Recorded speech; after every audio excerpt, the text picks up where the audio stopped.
आज मैंने पुलिस विभाग की प्रदेश की मीटिंग में मैं शामिल हुआ और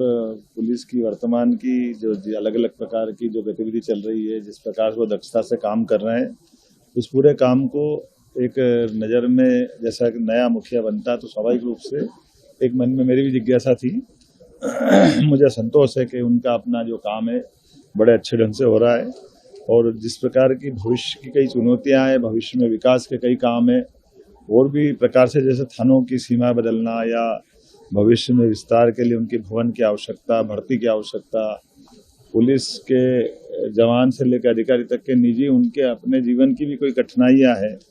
ऐसे अलग अलग मानवीय पक्ष को लेकर भी हमने सारी बातों का विचार किया है और कुछ निर्णय भी किए, जैसे कुछ वाहन की जरूरत उनको है, कुछ छोटे मोटे फंड की जरूरत है, भविष्य में बटालियन बनाने की आवश्यकता है। ऐसे कई मामलों को समग्र रूप से उनसे कहा कि प्लान बनाएं, कुछ इस बजट में, कुछ अर्थ में, क्रमशः उन सारे कामों को हम करेंगे। एक निर्णय और किया है कि जो पुलिस और हमारे अदर्स डिपार्टमेंट जो अपना निर्माण कार्य वगैरह कुछ करते हैं,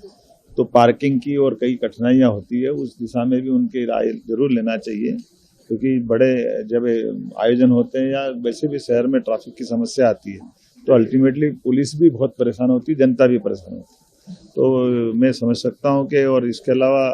धार्मिक शहर के अंदर भविष्य में जो बड़े मेले होते हैं, बड़े आयोजन होते हैं, तो पुलिस बल को ठहराने की आवश्यकता हो या बाकी इस प्रकार के कई दूसरी ज़रूरतें होती हैं, उन सारी ज़रूरतों का निराकरण उनके आवश्यकता के हिसाब से हो। और आने वाले 25 साल तक की ये आज़ादी का अमृतकाल में माननीय प्रधानमंत्री जी की जो भावना है कि हम 25 साल तक पुलिस को आगे किस स्तर तक ले जाना चाहते हैं, एक इसका पूरा प्लान बनाने की भी ज़रूरत है। मैंने उनसे कहा है कि आप अपनी तैयारी करिए, सरकार उनके साथ